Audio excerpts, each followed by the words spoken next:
And now we are shifting our focus to another crucial story from the international domain. This is US versus Iran that we are now speaking of. War clouds are hovering over West Asia.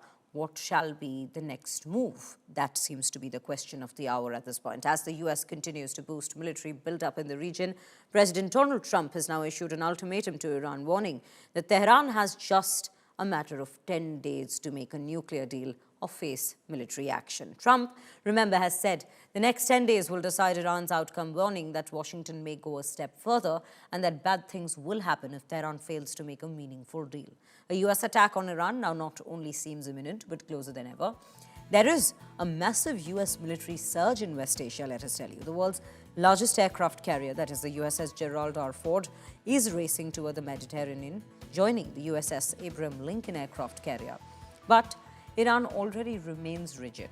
Iranian President Masoud Pezeshkian has reiterated that while Tehran is not seeking nuclear weapons, it will not be bowing down to US demands and abandon its nuclear program completely. Meanwhile, Israel is on high alert amid growing indications of a potential joint US-Israel attack on Iran. Israeli Prime Minister Benjamin Netanyahu has said that Israel is in fact operating in close coordination with US and is prepared for any scenario. He's warned the Ayatollah, saying any attack will be inviting an unimaginable response.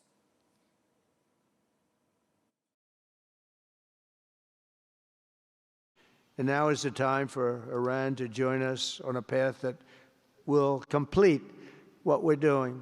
And if they join us, that'll be great. If they don't join us, that'll be great too. But it'll be a very different path. They cannot continue to threaten the stability of the entire region, and they must make a deal. Or if that doesn't happen, I maybe can understand. If it doesn't happen, it doesn't happen. But bad things will happen if it doesn't. With the commitments announced today, the Board of Peace is proving that it does not just convene countries, it devises and implements, and real solutions happen. We've come up with solutions. This is so little talk. This is very little talk, all action. First time, it was always talk in the Middle East. People would talk about peace in the Middle East, and then they'd go home and they'd never even think about it again. Nothing would happen. It went into Iran and it totally decimated the nuclear potential.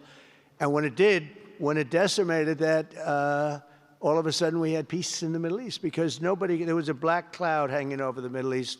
And if that wasn't done, that cloud would have been there. And countries like Saudi Arabia, countries like Qatar, countries like, nobody could have signed. You would have had that threat. Nobody could have had, you couldn't have had peace in the Middle East. So now we may have to take it a step further, or we may not. Maybe we're going to make a deal. You're going to be finding out over the next probably 10 days. In what language should we say that we are not seeking any nuclear weapons, but we do not accept abandoning the peaceful nuclear program? If they truly want Iran not to have nuclear weapons, we are ready for any kind of verification they want to have together.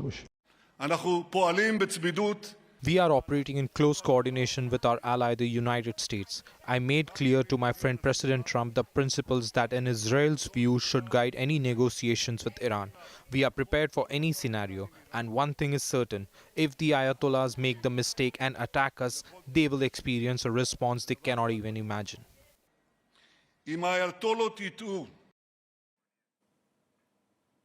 Now, viewers, this is a developing story. In fact, developing not just for the last few days, but for a matter of months now. We will, in fact, be taking in insights as we're being joined by Iran's foreign policy analyst, Mohammad Khatibi from Tehran at this point. Mr. Khatibi, thank you so much for speaking to us on India Today. My first question to you would be, at this point, Iran has consistently been saying that the nuclear capability, which in fact is the biggest point of bone of contention between the US and Iran on that very deal that they're speaking of, the nuclear capability is not for war, but for civilian purposes and for the interest of the Iranians. But Trump wants Iran to stop the enrichment of uranium, and Israel wants Iran to completely disband its nuclear facilities and capabilities.